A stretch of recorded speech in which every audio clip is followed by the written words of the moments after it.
ഈ ഇരിക്കുന്ന നേതാക്കന്മാർ അവരെന്റെ കൂടെ ഓരോ സെക്കൻഡിലും കൂടെ ഉണ്ടായിരുന്നു. കാരണം മുസ്ലിം ലീഗിൽ പ്രവർത്തിക്കുന്ന ഒരു പ്രവർത്തകനെ, അതാരുമായി കൊള്ളട്ടെ, ഞാനൊരു നിമിത്തമാവാം. ഞാൻ പറഞ്ഞല്ലോ, മുസ്ലിം ലീഗ് ഒരാശയമാണ്, ആൾക്കൂട്ടമല്ല, ഒരാദർശമാണ്, ഒരു സംഘടന മാത്രമല്ല. ഞങ്ങളുടെ ആശയവും നിലപാടും, ആ നിലപാട് ഈ ലോകത്തിലെ മുഴുവൻ ആളുകൾക്കും അറിയാം. നിങ്ങൾ എന്താ കരുതിയത്? മുസ്ലിം ലീഗിന്റെ ഒരു പ്രവർത്തകനെ വർഗീയവാദത്തിന്റെ പേരു ചമച്ചപ്പോൾ നിങ്ങൾ കരുതി ഈ രാജ്യത്തിലെ മീഡിയകൾ മുഴുവൻ അങ്ങ് കടിച്ചു വലിച്ചവരെ തിന്നുകളയും. ഏതെങ്കിലും ഒരു മീഡിയ മാന്യമല്ലാത്ത ഒരു വാക്ക് പറഞ്ഞില്ല, തെറ്റായ ഒരു മെസ്സേജ് കൊടുത്തില്ല. ആ മീഡിയ പ്രവർത്തകന്മാരുടെ മുമ്പിൽ ഞാൻ സ്നേഹപൂർവ്വം നിൽക്കുകയാണ്. സത്യസന്ധമല്ലാത്ത ഒരു വാർത്ത കൊടുത്തില്ല. കണ്ടവർക്കറിയാം, കേട്ടവർക്കറിയാം ഇത് കള്ളമാണ് എന്ന്. എഴുതിയ നോട്ടീസ് ഞാൻ ചോദിക്കുന്നത്, നിങ്ങൾക്ക് വോട്ട് ചോദിക്കാനും വയൽ നടത്തിയവരൊന്ന് കാണിച്ചിട്ട് അടുപ്പിച്ചാൽ പോരായിരുന്നോ ഇടതുപക്ഷക്കാരാ? അതിന് കുറച്ചൊക്കെ ഒരു ഇസ്ലാമിന്റെ ഒരു മുസ്ലിം അടിച്ച നോട്ടീസാണെന്ന് തോന്നാവുന്നത് എന്തെങ്കിലുമൊക്കെ അതിൽ വെച്ചാൽ പോരായിരുന്നോ? എന്താ പറഞ്ഞാൽ നിങ്ങള് സിറാത്തിന്റെ പാലം കടക്കൂല, അങ്ങനെ ഒരു പാലണ്ടാ? ഏതന്റെ തോട്ടം എന്ന് പറയുന്ന പോലെയാണ്. ഏതൻ തോട്ടനെ പറയൂ. സിറാത്തിന്റെ പാലം എന്ന് പറഞ്ഞാൽ PWD പാലം പറഞ്ഞ പോലെയാണോ? സിറാത്തു പാലമാണ്. ഒരു മുസ്ലിമും പറയൂല. നിങ്ങളെ കൂടെ നിങ്ങൾക്ക് വേണ്ടി സ്വലാത്തും ദിക്റും ചൊല്ലുന്ന മുസ്ലിമും പറയൂല, ആരും പറയൂല. സിറാത്തു പാലം എന്നാണ് പറയാ. ചെകുത്താന്റെ കൂടെ അന്തി ഉറങ്ങേണ്ടി വരും. അതൊരു മുസ്ലിം ടീമല്ല.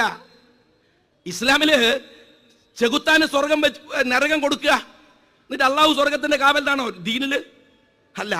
സ്വർഗത്തിന്റെയും നരകത്തിന്റെയും ഉടമ അള്ളാഹുവാണ്. സ്വർഗത്തിന്റെയും നരകത്തിന്റെയും ഉടമ അള്ളാഹുവാണ്.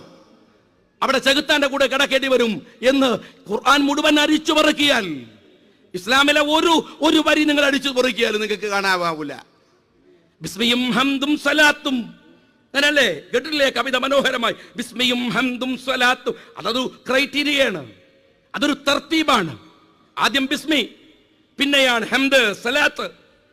എവിടുന്നോ കട്ട് ചെയ്ത് പേസ്റ്റ് ചെയ്ത് ഇവിടത്തേക്ക് മാറ്റുമ്പോ ഈ പോങ്ങനെ മനസ്സിലായില്ല. എവിടെയാ ബിസ്മി വെക്കേണ്ടത്, എവിടെയാണ് സ്വലാത്ത് വെക്കേണ്ടത് അറിയില്ല. ഇസ്ലാമിലെ ഒരുപാട്, അറബിയിലെ ഒരുപാട് ഭാഷ മലയാളത്തിൽ വരുമ്പോൾ പ്രശ്നമാണ്. ഒഴയിന് എന്നൊക്കെ പറയണ പല കാര്യങ്ങൾ നമുക്കറിയാം, ഒന്നുമില്ല. പക്ഷേ അറബിയിൽ നിന്ന് മാറ്റുമ്പോ സുഖമായി മാറ്റാൻ കഴിയുന്നത് മുഅ്മിൻ എന്നാണ്. അവിടെ മുഹ്മിനാണ്. അത്യാവശ്യം മദ്രസയിലെ 10ാം ക്ലാസ് വരെ പഠിച്ച് പൊതുപരീക്ഷ എഴുതി പിന്നെയും പോരാൻ തോന്നിയിട്ട് സംഗതി കുറച്ച് കുഴപ്പത്തിലാണെങ്കിലും ജമാഅത്തെ ഇസ്ലാമിയുടെ കോളേജിൽ പോയിട്ടും അറബി പഠിച്ചോരാ ഞാൻ. മനസ്സിലായല്ലോ? നോട്ടീസ് ഇറക്കുമ്പോൾ അതിന്റെ വൃത്തിയിലിറക്കാനുള്ള സാമാന്യ ബുദ്ധിയൊക്കെ അത്യാവശ്യം അതുപോലും അറിയാണ്ട് ഈ പണിക്കാരും വരുമോ? ഞാൻ ചോദിക്കണത്, ഈ വാറോല കാട്ടിയിട്ട് നിങ്ങൾ ആരെയാ ഭീഷണിപ്പെടുത്താൻ ശ്രമിക്കണത്? നിങ്ങൾ ആരെയാണ് വഴി? ഞാൻ ഒരു കാര്യം പറയട്ടെ. ഞാൻ കോടതിയുടെ മുമ്പിൽ ഞാൻ സ്റ്റേ കിട്ടി, സാദിഖ് അലി ഖാന്റെ കൂടെ ഉണ്ടായിരുന്നു. ഞാൻ സ്റ്റേ കിട്ടി ഇറങ്ങുമ്പോ പത്രസമ്മേളനം കഴിഞ്ഞപ്പോ കുഞ്ഞാലിക്കുട്ടി സാഹിബും മജീദ് സാഹിബൊക്കെ വിളിച്ചിട്ട് ചോദിച്ചു, ജയിച്ചല്ലോ, പക്ഷെ ഷാജിയുടെ മുഖത്തൊരു സന്തോഷമില്ലല്ലോ. സന്തോഷമില്ല.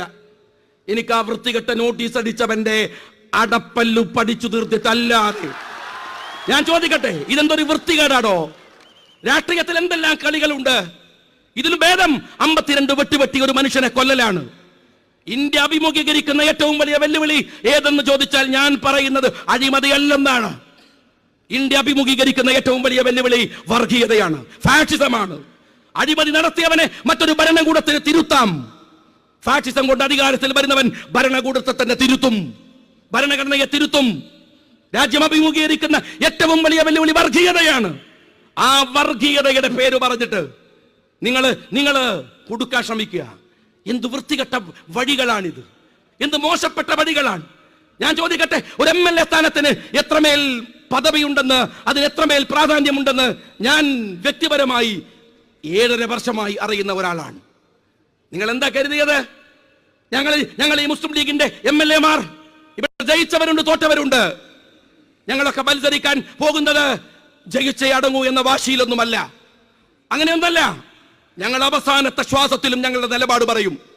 ഞാൻ എന്നിട്ട് പറഞ്ഞെന്താ ഞങ്ങള് മതവർഗീയ മൂരാച്ചി എന്നാണ്. എന്നാ പിന്നെ ഇവിടുത്തെ SDP കാരനൊക്കെ എന്നാ ഒരു മൂരാച്ചിനെ കിട്ടിയ സ്ഥിതിക്ക് ഓൽക്കൊരു സന്തോഷം ഉണ്ടാവുക? ഓൽക്കും സന്തോഷമില്ല. ഇന്ന ഓല കൂട്ടത്ത് കൂട്ടണ്ടേ? ഓരും പൂരം തരി. ഇപ്പുറത്തുനിന്ന് ബാക്കിയുള്ളവർ. ഞാൻ ഒരു ചർച്ചയിൽ ആ DYFIയുടെ നേതാവിനെ ചോദിച്ചു, സത്യം പറ, ഞാൻ ആരാണ്? ഞാൻ കണ്ണൂർ വന്നപ്പോൾ നിങ്ങൾ പറഞ്ഞു ബിൻ ലാദനാണ്, ചുരമിറങ്ങി വന്ന ബിൻ ലാദനാണ്. പിന്നെ പറഞ്ഞു നിങ്ങൾ ഉമ്മനും ഷാജിയാണ്. സത്യത്തിൽ ഞാൻ ആരാടോ? ഞാൻ ഈ പച്ചപ്പതാക നെഞ്ചേറ്റി പിടിച്ച ഒരു മുസ്ലിം ലീഗുകാരനാണ്. ഞാൻ CH മുഹമ്മദ് കോയ സാഹിബിന്റെ അനുയായിയാണ്. അറിയോ നിങ്ങൾക്ക്? അതിനപ്പുറം ഒരു അംഗീകാരം വേണ്ട. ഞങ്ങളുടെ ഹൃദയത്തിന്റെ കോണിനകത്ത് നിന്ന് വർഗപരിയുടെ ഒരു ചെറിയ നാമ്പെടുക്കാൻ നിങ്ങൾക്ക് കഴിഞ്ഞാൽ അന്ന് ഈ പണി നിർത്തി ഞങ്ങൾ വീട്ടിലേക്ക് പോകും. അറിയോ നിനക്ക്? അറിയുമോ നിനക്ക്? നിങ്ങൾ എന്താ കരുതിയത്? ഞാൻ ഒരു കാര്യം കൂടെ പറയട്ടെ. കോടതിയുടെ പരിഗണനയിൽ നിൽക്കുന്ന കേസാണ്.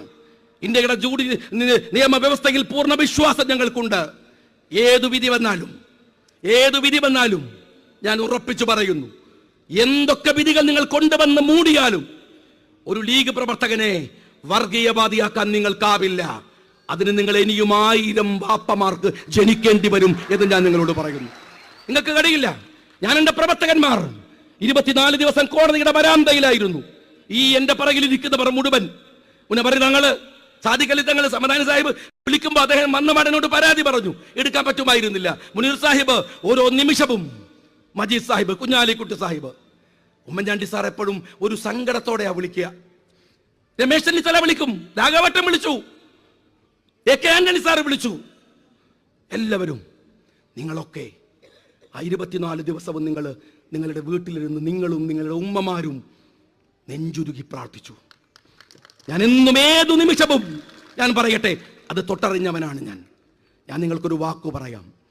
ഒരിക്കലും എൻ്റെ പേരിൽ മറ്റൊരാളുടെ മുമ്പിൽ തലകുനിക്കേണ്ടി വരില്ല. നിങ്ങൾക്ക് ഏതെങ്കിലും ഒരു ഇരുട്ടിന്റെ മറവിൽ ഈ പച്ചപ്പതാകയുടെ ആദർശം അടിയറവച്ചു എന്ന് നിങ്ങൾ കേൾക്കുമ്പോൾ അന്ന് ഷാജി മരിച്ചിരിക്കും എന്ന് ഞാൻ നിങ്ങൾക്ക് ഉറപ്പു തരുന്നു. ഈ സമുദായത്തിന്റെ ഈ സംഘടന നേരത്തെ പറഞ്ഞല്ലോ, അഭിമന്യനായ നമ്മളുടെ വിശിഷ്ടാതിഥി ഖായിദ മില്ലത്ത് മുഹമ്മദ് ഇസ്മായിൽ സാഹിബ്, അദ്ദേഹം ഉണ്ടാക്കിയ സംഘടനയാണ്. ബാഫകിത്തങ്ങളും പൂക്കോയത്തങ്ങളും ശഹാബദങ്ങളും ഉണ്ടാക്കി വെച്ച പാർട്ടിയാണ്. CH Muhammad Koya Sahib Hindu Muslim Christian Hindu മുസ്ലിം എന്ന് മലയാളം പേര് ചൊല്ലി വിളിച്ച CHന്റെ പാർട്ടിയാണ്. ശഹാബദങ്ങൾ പറഞ്ഞിട്ടുണ്ട്, അവസാനത്തെ പഞ്ചായത്ത് മെമ്പർ തോറ്റാലും ഈ പച്ചപ്പതാക ഒരു വർഗീയവാദിയുടെ അടുക്കളയിലും പണയം വെക്കില്ല. ഇന്ത്യൻ യൂണിയൻ മുസ്ലിം ലീഗ് ഇതാ മുനവർദ്ധങ്ങളും ആ ഉത്തരവാദിത്തം ഏറ്റെടുത്ത് PK ഫിറോസും അതുപോലെ സമദും നജീബും ഒക്കെ കൂടുന്ന ഈ പട ആ ഉത്തരവാദിത്തം ഏറ്റെടുത്ത് മുന്നോട്ട് പോവുകയാണ്. ഞാൻ സ്നേഹമുള്ളവരെ, ഞാൻ നിങ്ങളോട് പറയുന്നു, ഈ പ്രയാണം നേരിനു വേണ്ടിയാണ്, ധർമ്മത്തിനു വേണ്ടിയാണ്, സത്യത്തിനു വേണ്ടിയാണ്, നീതിക്ക് വേണ്ടിയാണ്. ഒരു നഷ്ടവും നിങ്ങളെ തളർത്തരുത്. മറ്റുള്ളവന്റെ മുമ്പിൽ എന്തൊക്കെ ആരൊക്കെ പ്രകോപിപ്പിച്ചാലും നന്മ കൈവിട്ട് പ്രവർത്തിക്കരുത്. ഞാൻ എൻ്റെ പ്രിയപ്പെട്ട അനുജന്മാരോട് പറയാറുണ്ട്, ഇരുട്ടറയിൽ 2 പേർ മാത്രമാണ് നിങ്ങൾ നിൽക്കുന്നതെങ്കിൽ പോലും വർഗീയത പറയരുത്. നമ്മളെ കൂടെ വർഗീയതയുടെ ചെരുവിൽ കൊണ്ടുപോയി നിർത്താൻ ഇവർക്ക് താല്പര്യമുണ്ട്. നിങ്ങൾ ഈ കാണുന്ന കുട്ടികളുടെ കണ്ണിലെ നന്മ തകർന്നു പോയാൽ നാട് തകർന്നു പോകും. സ്നേഹമുള്ളവരെ, ഈ രാജ്യം നിൽക്കുന്നത് നമ്മളൊക്കെ ചേർന്ന ഒരു വ്യവസ്ഥിതിയിൽ നിന്നാണ്, നമ്മുടെ സുതാര്യമായ ജീവിതത്തിൽ നിന്നാണ്.